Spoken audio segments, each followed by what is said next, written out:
최일선에서 가장 어렵지만 절실한 경조팀 사역을 섬기고 계시는 분들을 초대했습니다. 두 분 인사해 주시죠. 안녕하세요. 김신남입니다. 안녕하세요. 임은숙입니다. 먼저 팀장으로 수고해 주신 김 권사님, 작년에 이어서 지금까지 경조팀을 총괄하고 계신데요. 그동안 해오신 사역을 소개해 주시기 바랍니다. 예, 저희가 2013년도에 이곳에 모였잖아요. 그래서 같은 마음을 가지고 이곳에 모였는데 장례는 항상 우리 일상에서 있어져 왔던 것이기 때문에 그때도 장례를 섬겼던 것으로 제가 알고 있습니다. 그러나 그때는 장례 부서도 없고 장례를 담당하시는 목사님도 계시지 아니하기 때문에 장로님들이 돌아가면서 예배를 인도하시는 것을 제가 보았습니다.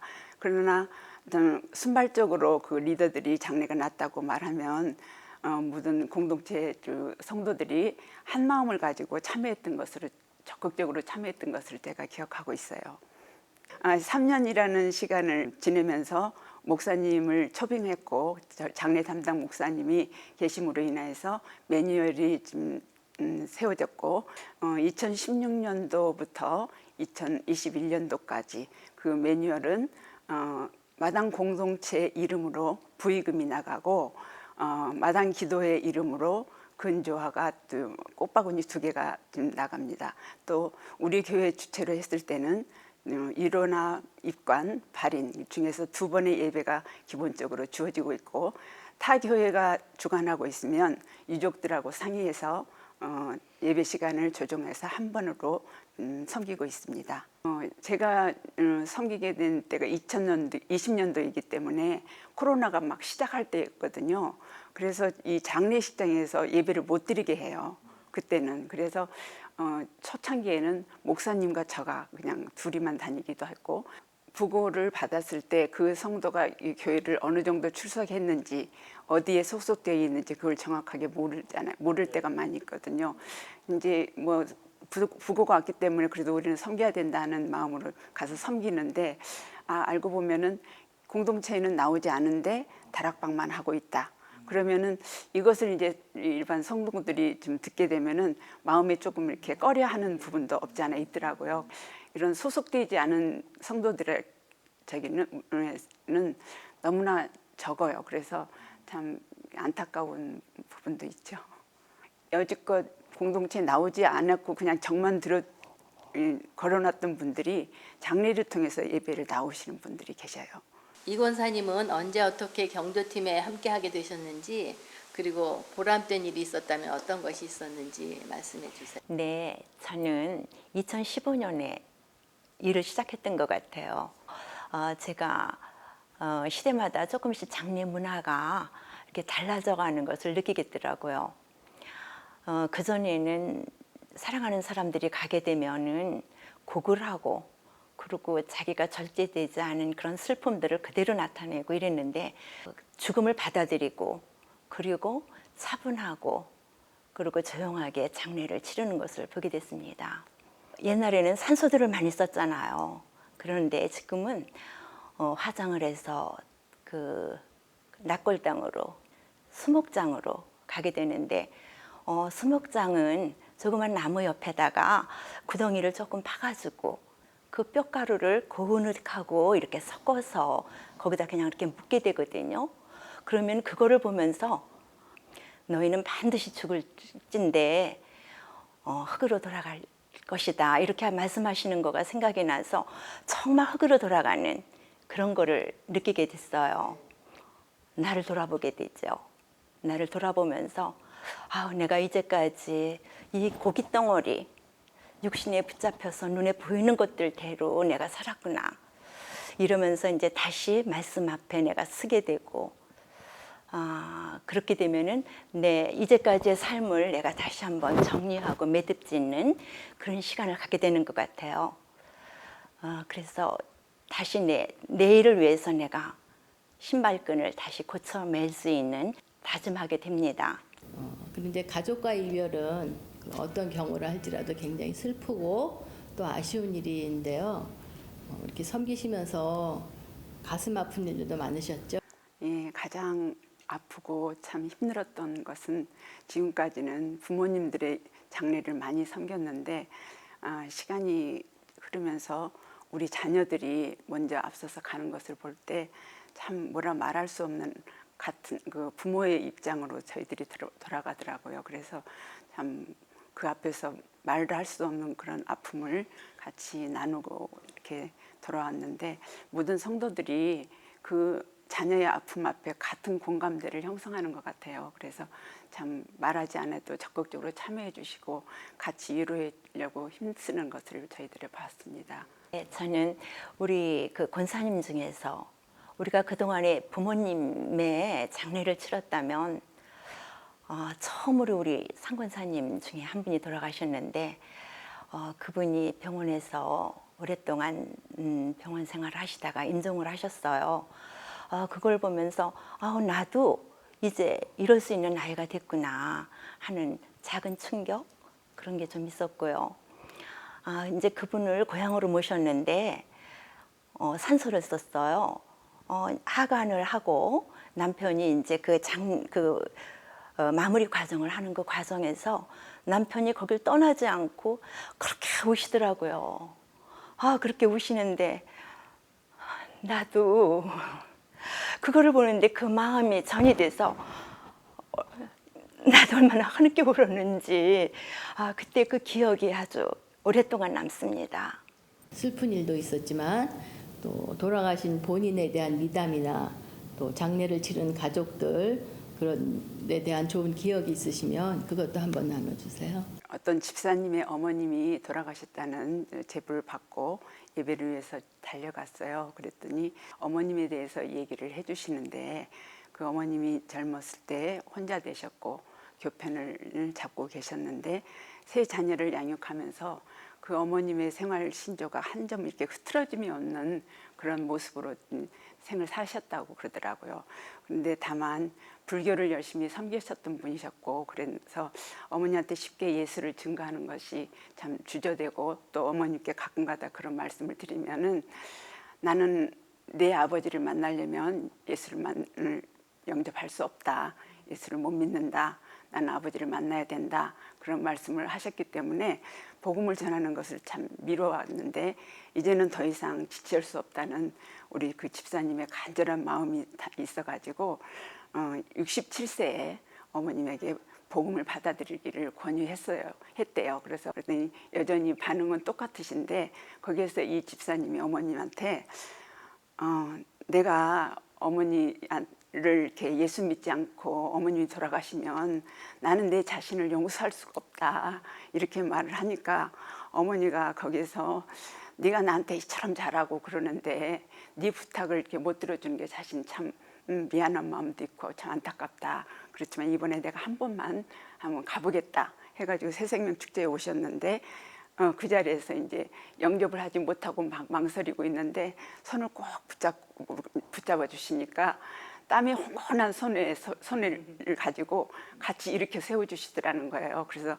거기서 예수님을 영접하고 이제 신앙생활을 하게 됐는데 처음부터 포에버에 들어가지 않고 딸이 섬기는 다락방에서 1년 반 동안 이렇게 말씀을 배우고 그러면서 신앙의 기초를 이렇게 단단히 다져주셨더라고요. 그래서 1년 반 후에 포에버에 이제 들어가셔서 신앙생활을 즐겁게 하셨는데 그러면서 자신이 만났던 그 예수님을 가장 친한 친구한테 좀 전도하기 위해서 열심을 내고 그렇게 이제 복음을 전했는데 갑작스럽게 그런 육신의 그런 연약함 속에서 병원을 한 달 동안 입원하고 계셨는데 친구로부터 전화가 와서 네가 그처럼 사랑한다고 그처럼 좋다고 말하는 너희 교회와 목사가 논문 표절과 학위 문제로 좀 시끄럽다. 교회가 이런 문제 있다고는 소식을 듣고 너무 청천벽력 같은 그런 소식에 이 딸과 사위를 불러들여서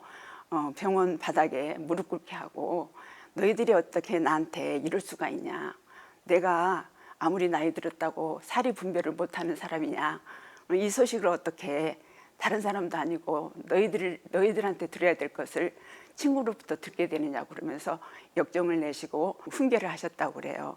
그러시면서 내가 그렇게 그러면 세례받았던 것이 이 가짜 목사한테 세례를 받았는데 나는 하나님한테 세례를 받았기 때문에 이 세례 증서는 필요 없다면서 그 자리에서 그 세례 증서를 찢어버렸다는 그런 얘기를 듣고 아, 참 우리가 흔히들 뭐 몇 대에 걸친 믿음이라고 자랑도 하지만 이 어머님은 불과 4년, 5년의 그런 믿음을 가지고도 분별을 잇는 신앙을 가지고 있는 것을 보고 아, 저의 그런 믿음을 다시 한번 점검해보는 그런 시간이 됐고 자녀들이 참 어머니를 자랑스러워하는 그런 모습을 봤습니다.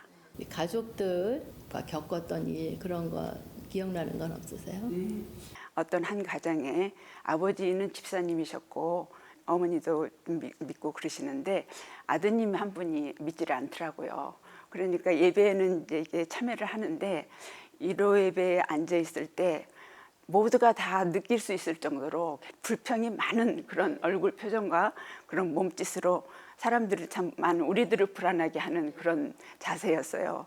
그리고 그런데 공교롭게도 그 댁에서는 이제 예배가 1호, 입관, 또 이제 발인 이렇게 이어지고 있었어요. 그런데 더군다나 발인 예배 때는 예배가 시작하기 전에 목사님한테 개인적으로 이렇게 따지면서 우리가 예배를 드려야 되느냐는 투로 그래서 예배가 다 끝난 다음에 이 청년이 목사님을 찾아와서 자기가 너무나 어리석은 행동을 했고 참 불안한 모습으로 참 보여드렸더라고요. 너무 죄송하다고 참 깊이 사과를 하면서 자신이 다시 참 하나님에 대해서 또 예수님에 대해서 다시 한번 마음을 열고 다가가는 겠다고 그런 말을 했다는 거 소식을 들었을 때 목사님이 참 그 마음에 눌렸던 것들이 다 일순간에 사라지는 그런 기쁨을 같이 공유했다고 합니다.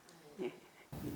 근데 이렇게 장례를 치르시다 보면 굉장히 멀리까지 가야 하는 경우도 많더라고요. 그래서 가장 멀리 가셨던 기억이 있으신 경험이 있으시면 또 한번 얘기해 주세요. 네, 저는 집이 멀잖아요. 우리 집이 멀어서 바로 그 새벽에 떠나는 거를 갈 수가 없으니까 교회 3층에서 잠을 자고 그리고 이제 새벽에 떠났습니다.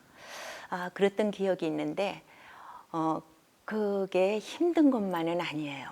오고 가는 시간이 기니까 우리가 성도들이 묻다 했던 얘기도 그 시간을 통해서 하게 되고 그 오고 가는 길이 얼마나 아름다운지 몰라요.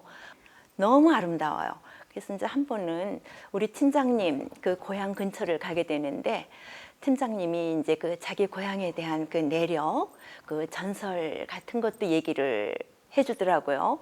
그 경조부를 섬긴다는 거가 또 이런 즐거움도 있구나 하는 생각을 했습니다. 그래서 이렇게 오랜 동안 경조부를 섬겨 주셔서 이제 많이 감사드리고요. 이제 돌발 질문 하나 좀 드려볼까 해요. 본인의 장례식에 대해서 이렇게 생각해 보신 적이 있으신지, 어떤 찬양을 이제 이렇게 불러주기를 바라는지 한번 나눠주셨으면 좋겠어요. 젊었을 때는 70이면 굉장히 많이 사는 걸로 생각하고 나는 70이면 끝내면 된다 이렇게 생각을 했었거든요. 근데 그 70이 바로 눈앞에 와 있더라고요. 그래서 그거는 지금 생각하면 그 말을 들었을 때 우리 부모님들이나 주변에 나이 드신 분들이 나를 어떻게 생각했을까 그런 생각이 들어요. 지금은 나더러 지금 70에 그만 가라고 하면은 굉장히 섭섭해할 것 같은데 아무튼 제가 그렇게 지금도 어리석지만 그때 참 어리석었다는 것을 좀 느끼고 저는 그때 이제 그 한참 교회에서 장기 기증 이런 거 나왔을 때 나는 시신 기증 하겠다. 그래서 뭐 장례 이런 거 하지 않고 그냥 그대로 그냥 사라지겠다 이렇게 했더니 우리 애들이 시신 기증은 절대 안 된다고. 제가 가장 좋아하는 찬양은 470장 내 평생에 가는 길 그 찬양을 불러주기를 말해야 되겠죠 이제 애들한테. 우리 권사님. 지금 권사님이 장기기증 얘기를 하니까 그때 우리 옥 목사님 계실 때 우리 장기기증 하는 게 있었죠. 저도 이 안구를 기증하겠다고 그때 이렇게 서약을 해놨는데 저도 뭐 장래 내가 죽으면 어떻게 할까라는 그런 생각은 안 해봤지만 우리 큰애가 성악을 했어요. 이제 엄마가 이 아들 그 찬양을 듣는 게 너무 좋더라고요. 그래서 내가 상은아, 너는 평소에 이렇게 찬양을 녹음해놨다가 엄마가 죽으면 장례식장에서 네 노래를 틀어줘. 네 노래, 네 찬양을 틀어줘. 그러면 은은하게 네 찬양을 엄마가 들을게. 이제 이런 생각을 했어요. 그래서 지금 권사님이 그 말을 하니까 죽음을 뭐 따르게는 뭐 이렇게 깊이 생각은 해본 적은 없지만 내가 우리 아이한테 그렇게 얘기했던 그런 생각이 납니다. 내 영혼이 은총 입어. 네, 그거를 하고 싶습니다. 그 찬양을 불러달라고 하겠어요. 내 평 이렇게. 내 평생에 가는 길 순탄하여 늘 잔잔한 강 같든지 큰 풍파로 무섭게 어라든지 나의 영혼은 늘 편하다. 내 영혼 평안해. 내 영혼 평안해. 내 영혼이 은총 입어 중한 죄짐 벗고 보니 슬픔 많은 이 세상도 천국으로 와도다. 할렐루야 찬양하라.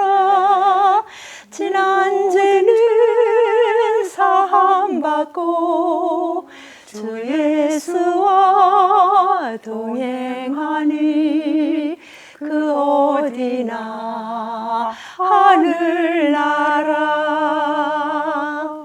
성도님들께 하시고 싶은 말씀이 있을 것 같은데요. 한 말씀 해주시고 마치겠습니다. 장례 부서를 섬기다 보니까 예배의 그 인원수에 참 많이 민감하게 되더라고요. 쉽게 그걸 발걸음을 내딛지 못하는 분들이 많이 계시는데 어느 그 공원묘지 앞에 그런 문구가 써 있다고 그러죠. 오늘은 내가, 내일은 당신이, 이렇게 문구가 써 있다고 그러는데, 그래도 내가 발걸음을 내딛을 수 있고 걸어 다닐 수 있을 때 참 하나님 말씀을 좀 더 순종하면서 살아갈 수 있는 그런 기회들을 만들어가는 것이 참 우리가 마무리를 잘하는 것이 아닌가 싶고요. 장례 예배를 하다 보니까 아까도 그 믿지 아니하는 청년을 마음이 열어줬던 것 같이 지금같이 이렇게 복음 전하기가 힘들고 특히 우리 교회 상황에서 젊은이들한테 전도하기가 어려운데 장례 예배를 통해서 그 한 영혼이 마음을 열고 받아들일 수 있다는 것은 큰 은혜인 것 같아요. 참 마땅히 해야 되는 일이고, 코로나 시대가 되니까 장례식장에서 예배를 절제하고 그런 상황인데 내 일이 아니라고 그냥 이렇게 방관하지 마시고 적극적으로 참여해서 나 아니면 안 된다는 그런 마음을 가지고 참여해 주셨으면 감사하겠습니다. 지금까지도 많이 섬겨주셔서 너무나 감사한데 우리가 초창기에 정말 그 슬픔을 당한 가족들에게 그 같은 목적을 가지고 이곳에 모였기 때문에 한 영혼이라도 정말 같은 지체의식을 가지고 열심으로 섬겼는데 지금도 여전히 그 마음은 변치 않았으면 좋겠어요. 그래서 내가 아니면은 참으로 내가 섬겨야 될 지금 시점이 있다는 것을 좀 알고 참여해서 슬픔을 같이 했으면 좋겠습니다. 또 앞으로도 슬픔을 당한 성도님들께 따뜻한 위로의 손길을 펼치는 우리 경조팀에 많은 성도님들께서도 같이 함께 참여해 주시면 감사드리겠습니다. 오늘 감사했습니다. 감사합니다. 감사합니다.